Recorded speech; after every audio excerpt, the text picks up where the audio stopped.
Everybody, it's Jane Johnston with the Briar Hill Group at Remax Camosun. I'm here with. Hey everybody, it's Andrew Plank. It says backwards. There we go. Thank you. How are you doing? I'm doing great. Yeah, I'm doing really well, feeling healthy and wealthy, and well, maybe not wealthy, but wise. Maybe not wise. I'm doing okay. The weather is awesome. I'm enjoying the last few days. It's always enjoying the last few days of what? Of everything. Just, if you're going to enjoy something, enjoy the moment and enjoy, the last few days. I'm trying to be appreciative. How's real estate going for you?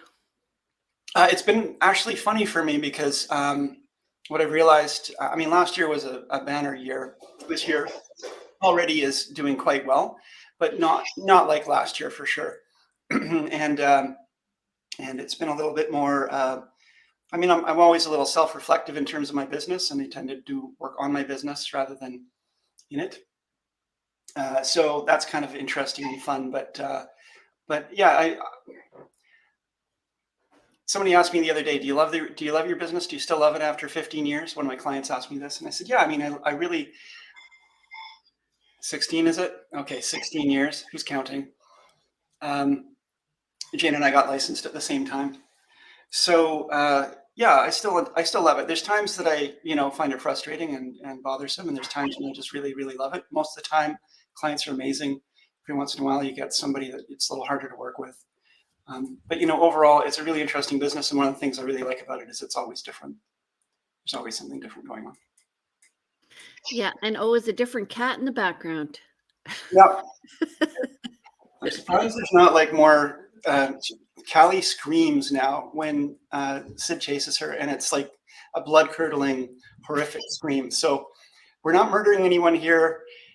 It's just good times in the background. Awesome. Yeah. Okay, well, why don't we go over the market first and what the update is, and then we'll talk about how shifts are happening in real estate and what that means, how we're perceiving it, whether or not it's actually happening, because often what you and I perceive may not be the reality, although in the past we have been on point. So we have been wrong, but we're more often right than wrong. Yeah. Oh my goodness. So all of a sudden I cannot share because Google, have you got the stats? I will share them with you.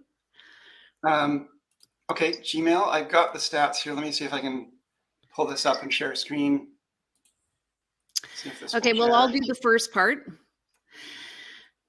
So in terms of what's happening in the past week with the Victoria Real Estate Board, thank you. Mm-hmm. We have 637 net unconditional sales. That is down from last year, month to date. 1,116 as of. And keep in mind, today is April 25th, so we are well into the month. Yes. Yeah.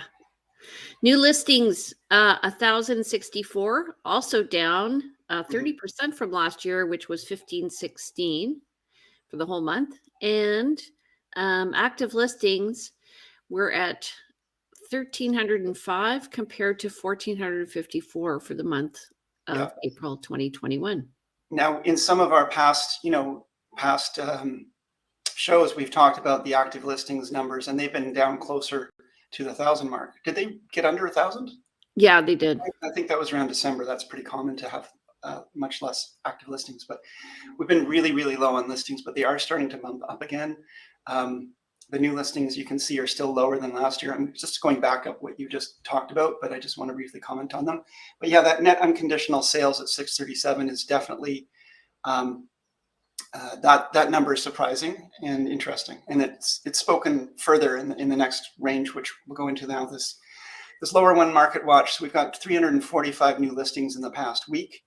And that's that green bar, and compare that green bar to that half-sized almost purple bar, 189 pending properties. So in the last week, 345 properties listed, but only 189 went pending. Which explains the next one. Yeah. So then, and there's been 67 price decreases, which is again much larger number than we've been seeing for a while, and a higher proportion to those two numbers above as well that we've seen for a while. 4 price increases, 1 back on market. There are various reasons for doing price increases and properties coming on and off market. Sold, we've talked about in the past ad nauseum, but those are properties that changed hands. That doesn't really have to do with the market so much. It's just the timing of when the contracts were closing.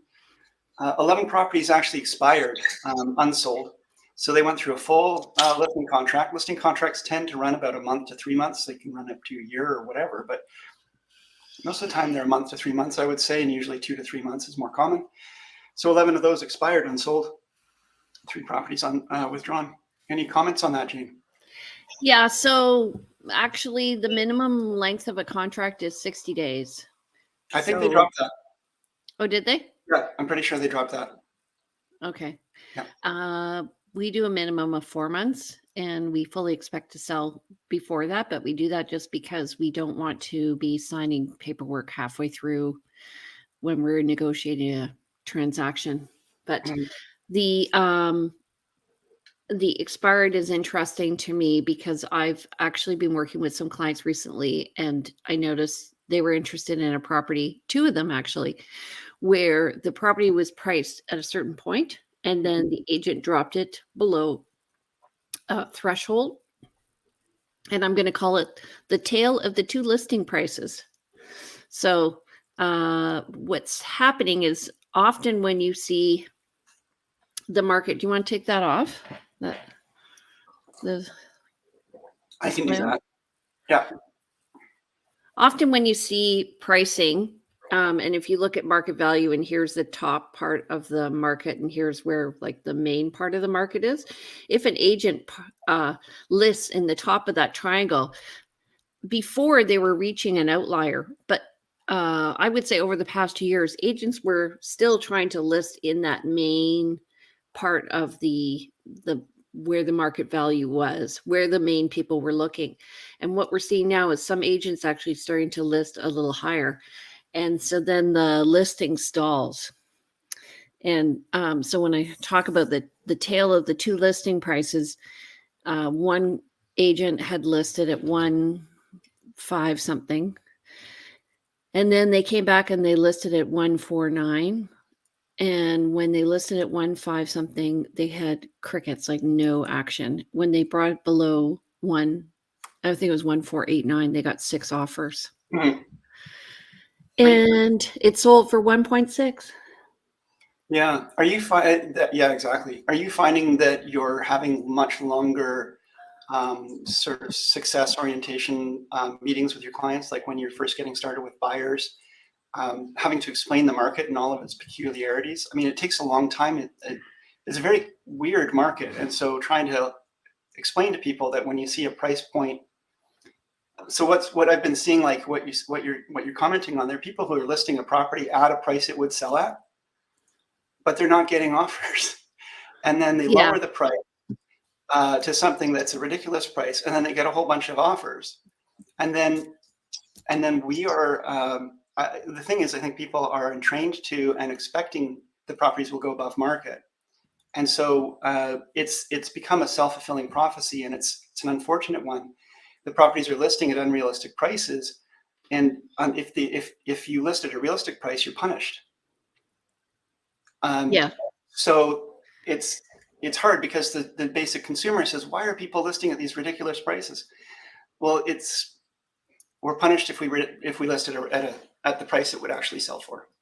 But I was in the office. I mean, this goes to show that you really need to be with an agent who has the same philosophy as you.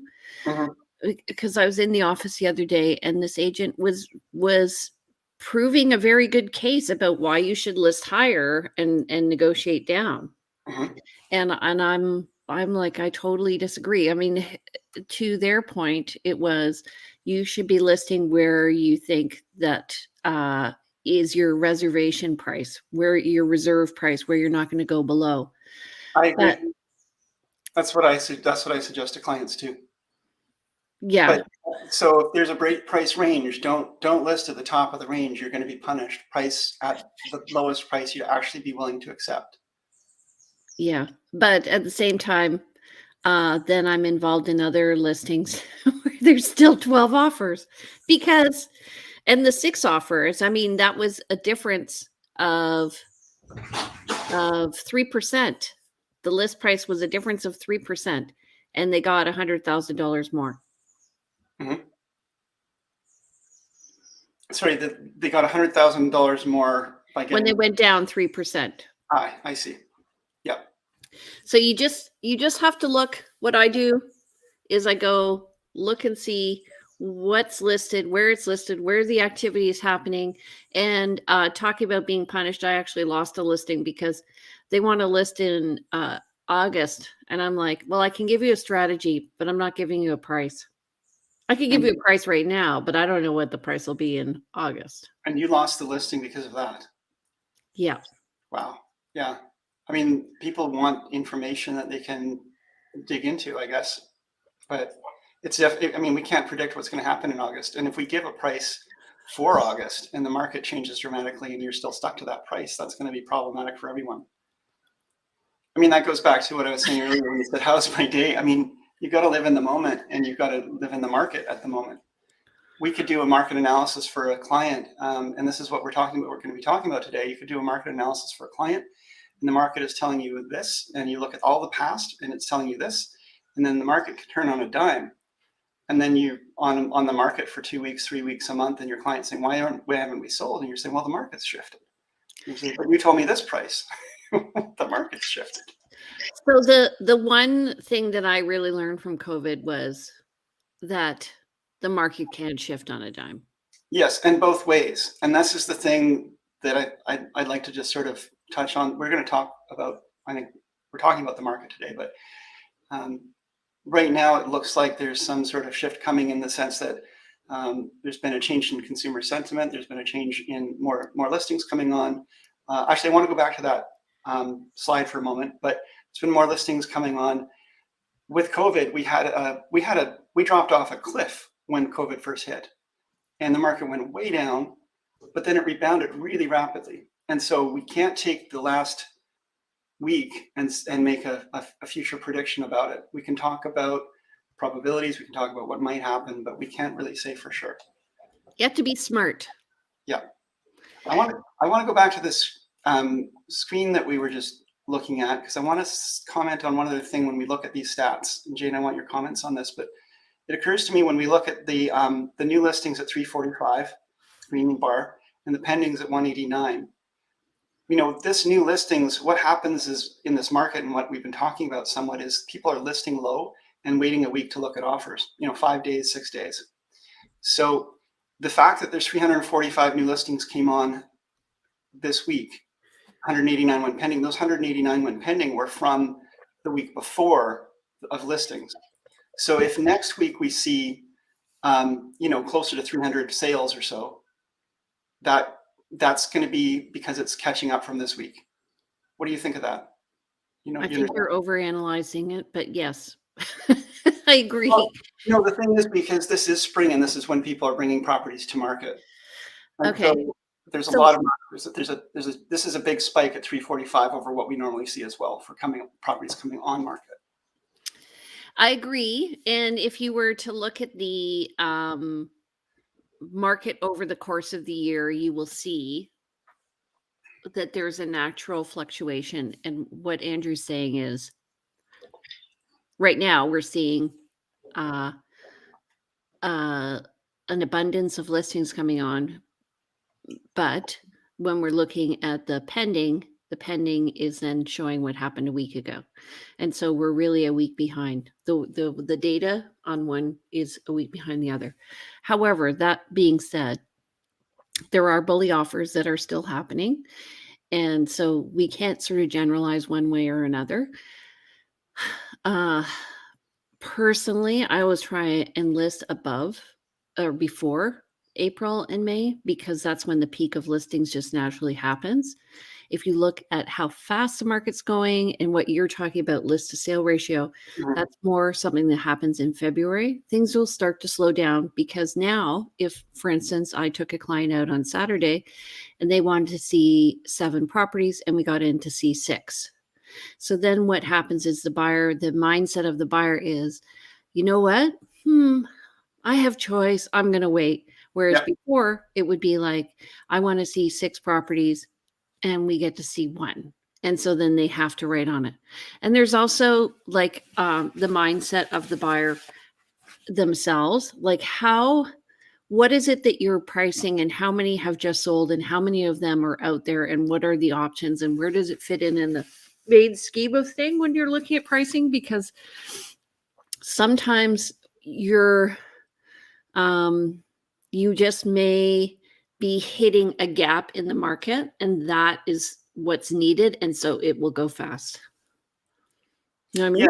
Yeah, I've seen, and this is an interesting thing. You gave the analogy of like right at the beginning of this talk, you gave the analogy of like, stalling, and there's a couple of analogies I like to use about, so if the market's an airplane and it's going up, and you're trying to buy, you're trying to align your own airplane, your airplane's coming into alignment, your home is your listing is the airplane, and you're going to try to stay with the market, then you're generally going to, sell. But if you try to like go a little bit steeper, there's a chance you get too high above the market and you're just going to sit there and get lost behind and fall down. And you're going to have to come down below price point. So it's just not wise to try to, overcome the market. I think I lost my plot there, but well, the thing is that because there's a lack of optimism and people are seeing the interest rates going up, is that the shift is happening because the mindset is that people are thinking we've reached the peak. And generally we peak and then we level off and then we go up and then we level off. And we've done that like 3 times over the past 2 years. So now I think we're kind of at a leveling off period. And so those outlier buyers at the top of the pyramid they're gone and we're more in the general. So what happens is instead of getting 20 offers on a property, maybe you'll get 2. Yeah. And when the market is going up, it tends to diverge more too. Like you'll find little pockets or areas or price points will start to, somebody sells here and they've got a comparable at this price. So when the new listing comes in that neighborhood, they say, well, I'm going to sell here because the market's up, and I'm going to sell here and I'm going to sell here. The market itself hasn't actually gone up that fast in the broader spread, but there's these areas where you get these spikes up and these kind of downs. And so I think Jane alluded to this, but there's sometimes opportunities in certain subsets of the market. It's hard to recognize them. There's sometimes opportunities, and there's also sometimes fallacies around price, where we look at the comparables in that area and say, okay, this is what properties in this area are worth. But when we look at a broader scope, we say, you know what, actually this area just spiked a little bit. Well, it's like last year when I was working with a client in Gordon Head, and in January, there was literally 1 property coming on the market once a week. And she would say to me, well, what's it going to go for? I'm like, I don't know. How many people are going to offer? Like there were 20 people offering on properties. And then 4 months later in April, different client looking at exactly the same product. There were 12 listings. We literally had our choice and we went into multiple offers, and I think the list price was like $968 or something.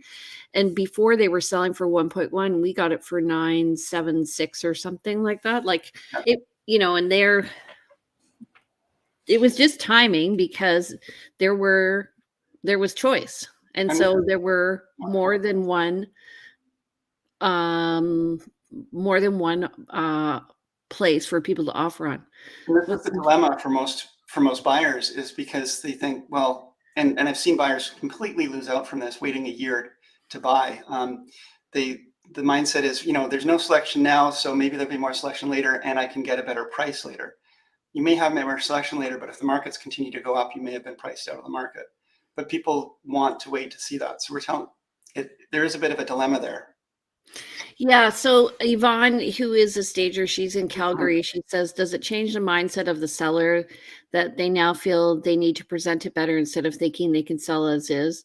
That's what I heard a lot. It will sell anyway. And I agree. So Yvonne, like speaking to somebody who does what you do here in Victoria, when the market's going fast, they tend to have less work. And then when the market goes slower, they tend to realtors tend to employ them because and sellers tend to employ them because they want the house to show perfectly.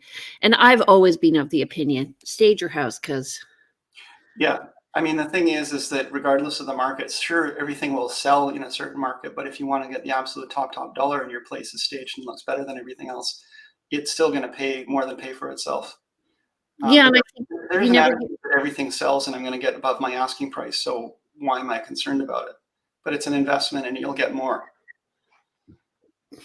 So yesterday I was doing a market analysis for a house in Langford, and I was looking at the different listings and sell prices, and I noticed that the ones that were selling very high were presented very well.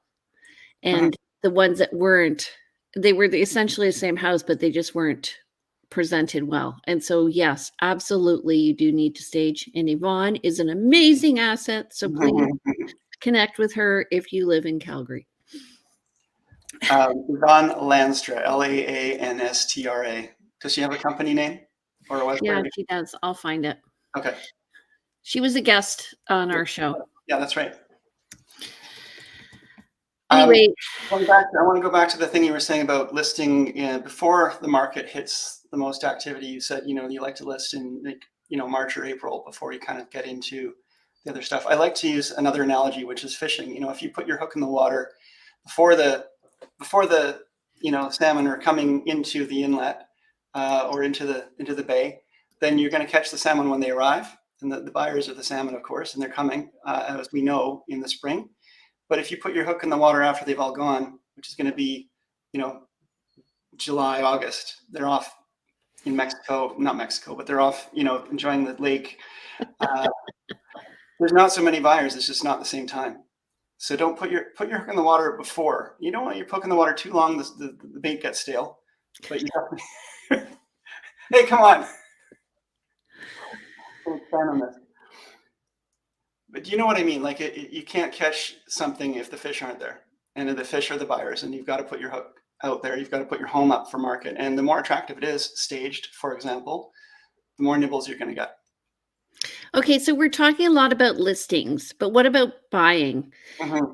So now that we're talking about shifting, I have a tip for people. Wait until the day of offers before you figure out your price on your contract of purchase and sale.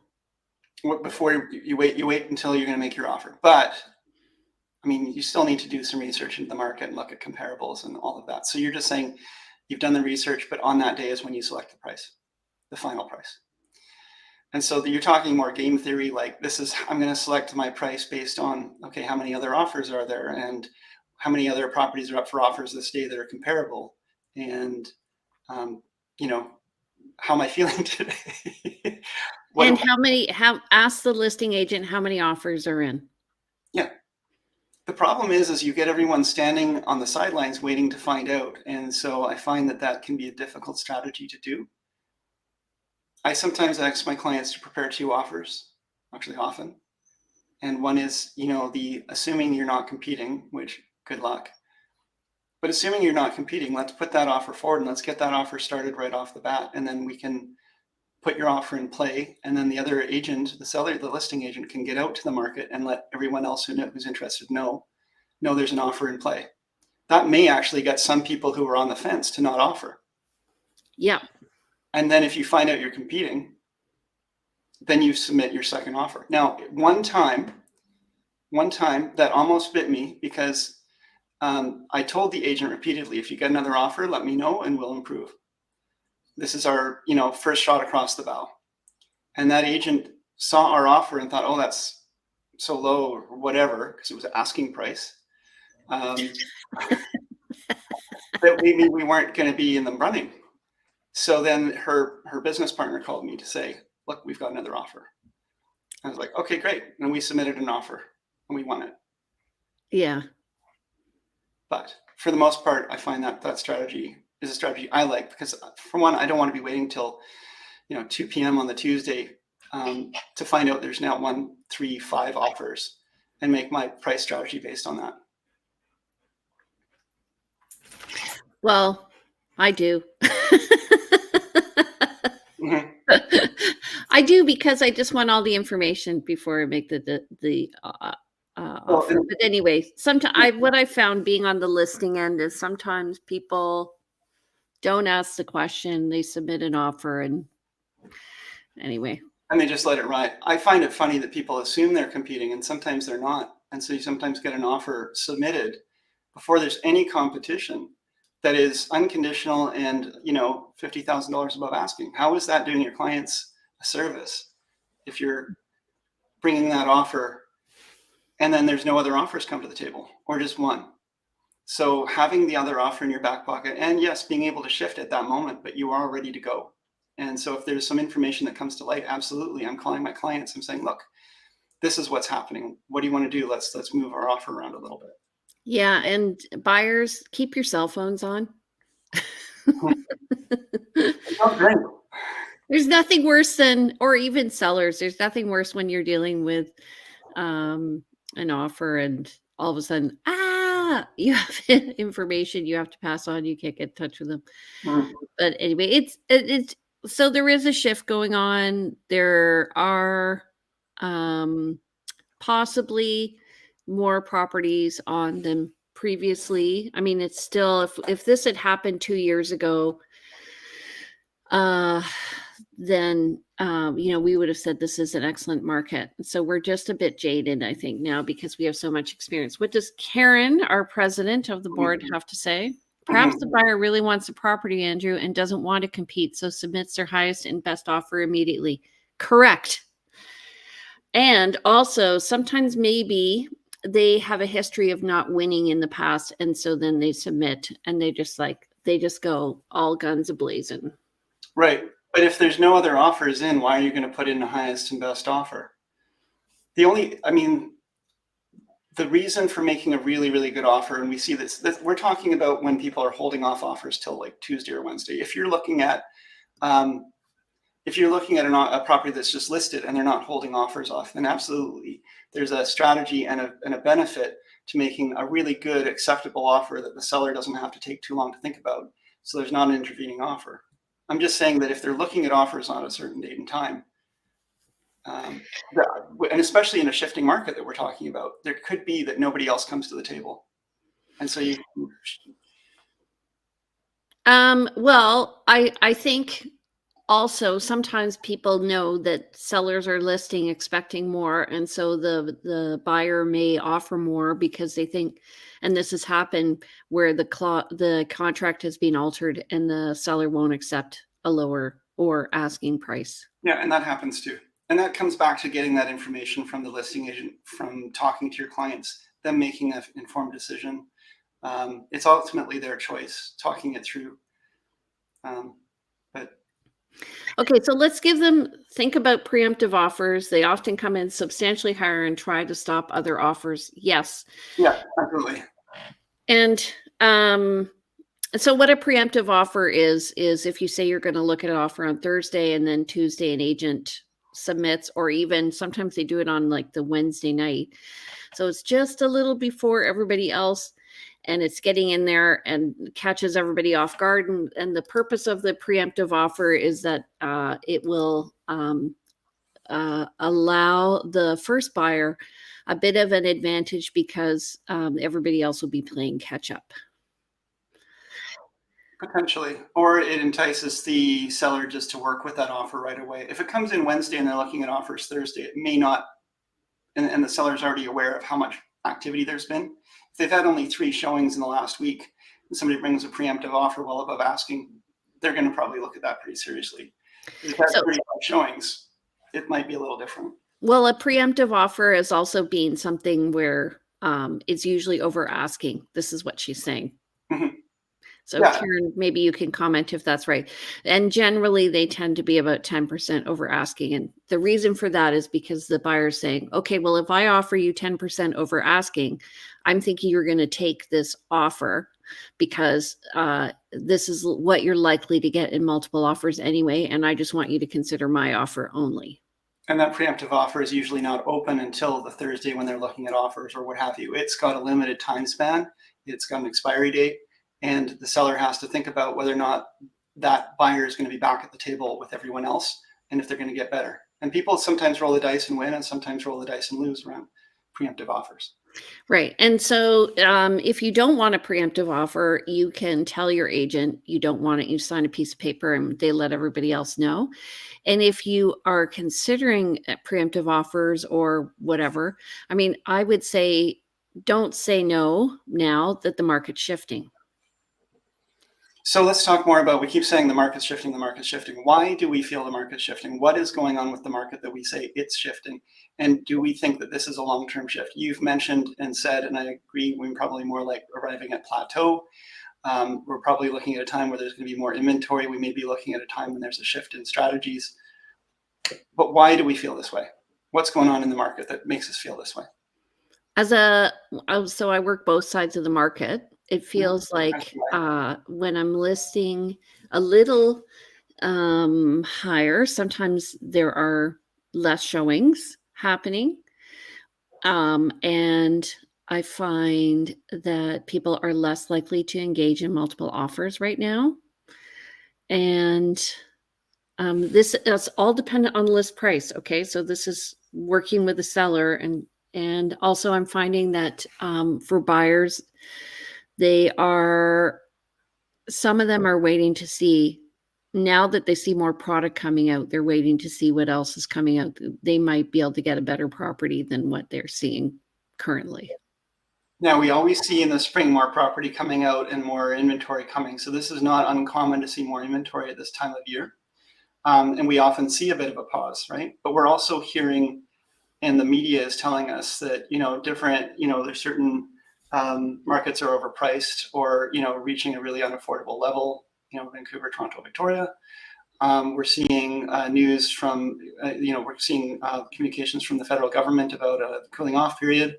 We're seeing interest rates rising, which is going to be causing a shift for buyer affordability and for people maybe even holding their own mortgages and so forth, and making all of their payments. So we are seeing some shifts that are fundamental to the marketplace, and we're seeing, and that is affecting consumer sentiment. And consumer sentiment is what drives the market. The market could be, there could be all kinds of really poor markers in the market. I forget, poor what's the word? Help me out here. Indicators. Indicators. Thank you. I couldn't come up. Poor indicators in the market. But if consumers are still raring to go, prices will continue to go up, and vice versa. But I think we're looking at a time where there's enough messages out there coming to the consumers that we're going to start seeing some shifts. Yeah. And I would say, like, over the past 2 years, definitely one thing I've learned is what we're experiencing here in Victoria is not unique. It's all over the world. And, the price point may be different in different communities, but the shift over the past 2 years has been the same everywhere. So when you compare us to London, England, or whatever, we may not be in their price range, but the shift has happened there. Same thing with, all over the States from my clients. So everybody's just trying to adjust. All we're saying is really, like, put your ear to the ground, listen to your agent, take their advice. And we're offering tips and tricks. I know many people on here are agents who are watching us.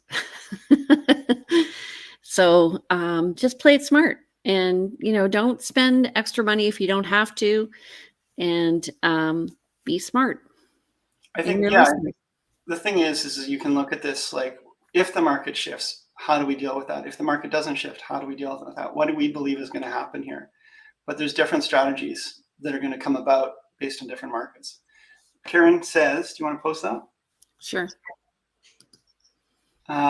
Based on the last month's sales to list ratio and now this month's sales to list ratio and the amount of showings and multiples on each property, but as Jean says, price point is a determining factor. It would appear the market is leveling out. Other markets are also experiencing the same.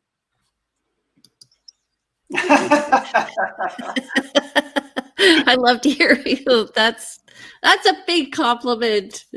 So the real estate board puts out monthly stats, which we actually don't usually comment on the monthly stats. Well, we do actually once a month. We bring our synopsis. We comment after we read your comments, Karen. Karen does have a write-up once a month that she talks about what's going on in the market. We're glad to hear that she's listening to us. I do think though, anyway, just, nothing lasts forever. I have lots of clients who have been very discouraged on the buying side, and nothing lasts forever. And, I always say, anyway, it's probably a bad analogy. The best time to plant a tree is now. What I'm saying is establishing your roots. So if you're going to buy and hold, it's always a good time, because just historically the market has never dropped, and it's a good investment. And this may sound self-serving, but you know what? Even if the market is level or even dropping, it's not necessarily a bad time to be buying a home. In investing, they talk about dollar cost averaging and all kinds of things like that. You're obviously not dollar cost averaging on houses. You're not buying a house every month. But what you are doing is buying yourself, if it's your primary residence, you're buying yourself a secure place to live as opposed to being in a rental. You're buying yourself an investment that you start to pay down. And yes, people have come to expect and almost feel they deserve, a 10%, 50%, 25% rise in the value of your home every year. And so it's part of their bank account. But there are other reasons for buying a home. And when the shift comes again, you don't know when it's going to happen. And the rise starts to happen again really quickly, and the selection is diminished. When I have seen the market, I'm sorry, I'll get off my soapbox in a minute, but when I've seen the market shift to being lots of inventory and buyers being like so scared to buy, and there's so much inventory and they're afraid they can't make a selection because they've got an abundance of choice. And yet this is the best time to buy the best home on the market, because you're not competing with people and you can get the best area, the best price. Right now, you can sell anything on a busy street corner with a rotting foundation and mold in the attic, and people will compete to buy it. Yeah. So the other thing to think about is when you don't have a choice is don't buy for the sake of buying, because you talk to your agent about resale value. Yeah. You need to know what your 3 to 5 year plan at minimum is. Okay. So have you got new listings coming up? Do you want to talk about them? I actually do. I don't have anything right now coming to market. No, I'm mostly working with buyers, and this has been an interesting time to be working with buyers. So I'll let you talk on your folks. If you want to list a home, I'd be happy to help you. My dance card is not full right now for listings, but for buyers, I've got a pretty wide swath of buyers. Okay, so I have a half duplex. We actually just got an accepted offer yesterday. We reviewed offers last night. So it was a 4-bed. It's actually really a 3-bed, 2-bath with an extra room downstairs, and was priced at $799. So we have conditions till Thursday. And then I have another listing that just is coming on the market today. It's a 2-bedroom, 2-bath townhouse on Vancouver Street, 422 Vancouver Street. And that is $699. And it's priced the way it is because it has a low contingency fund of about $8,600. It's self-managed. It's beautiful. The owner has done a great job of renovating it, and it has secure underground parking and a little workshop in its storage area. Any pets allowed? Yeah. Dogs and cats allowed. Standard rules. I've got buyers looking for a place for 3 dogs. You might be able to get it. You could probably ask for a vote because it's informal. Okay. It's only 4 units in Strata.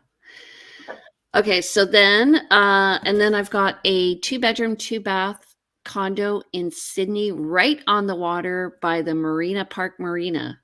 And that's on White Birch, and that's going to come on at the end of the week at $699. And it's got a deck And I was like taking video yesterday and last week, and I'm like, I love this place. Nice. And I have another listing coming on. It's a rental. It's a character home from the 1860s on Rockland. And I don't know the price of that yet. It's 3 bedrooms in the main house. Beautiful. Over height ceilings. And then it has a suite in the back, and it has a double car garage. A trifecta listing. Sounds like a nice home. Yeah. So now this is a lot of properties coming on market. I mean, very few for me, but quite a few for you. None for me this week. But you'll often have 1 or 2 coming to market. Now you just spouted off 4 or 5. 3. 3. Was it only 3? Oh, that sounded like more. You took some time to explain it. Oh, I have another condo. It's a 1 bedroom. Karen says she's happy to help me purchase that place, Jane. It is beautiful. Anyway, it's number 3 at the Argosy, which is right beside Marina Park Marina. 699. Okay. I have a 1 bedroom condo on View Street, which we did list. We've just taken it off the market. We're going to be putting it back on the market next Monday. Just the tenant wasn't feeling well. So, and that is at $398, and it's rentable. It's a great price. Yeah. What about needs and wants? Needs and wants. Well, I mean, I need a townhouse or similar. I'm not going to find a home in this price point. Somewhere under probably 800,000. But it allows 3 dogs. I need a home, essentially 2 bed, 2 bath or more, with a basement or some sort of space for folks to practice their drums and play guitar. And that's under, I'd say, 1.1 to 1.3, depending on what it's got. I've got a buyer for a sort of starter condo around, 1 bed, 1 bath, must have a balcony, in-suite laundry preferred, but not necessary, up to about 520. And then another client, similar configuration, must have in-suite laundry, must have allowed dogs, up to 525, 535. Pretty much anywhere in the core. Got folks looking for a farm. I've got, you name it. I've got people looking for it, but those are kind of the current ones. Yeah. Okay. Well, I'll keep my eye open for you. Thank you. All right. So next week we're going to be at the end of the month. So we're going to do our stats update for year to date for the first quarter. Exciting. Okay. Yeah. And if you have questions about the market in general or want to see some more stats, thank you, Karen. Yes. Thank you for watching. And so how do they get in touch with us? Sure. Well, they can reach me. You can reach me at 250-360-6106 or info@andrewplank.com is my email. You can check out my website, andrewplank.com. There's a great bio there. Or if you're an agent watching us, just touch base me. It's how we communicate as agents. Yeah. And if you want to reach me, hold on. I just got rid of that. My name is Jane Johnston. I'm with the Briar Hill Group at Remax Camosun. My number is 250-744-0775. My kids memorized that by the time they were 5 years old. My email is briarhillgroup@gmail.com, and you can visit us at vancouverislandtime.com to see all these videos, or you can visit my website at briarhillgroup.com to learn about buying and selling homes in Victoria. Don't forget every week to subscribe. All right, you guys. Have a great week. We'll see you later. Thanks, Andrew, again. Love chatting with you. Yeah. Take care. Bye. Bye.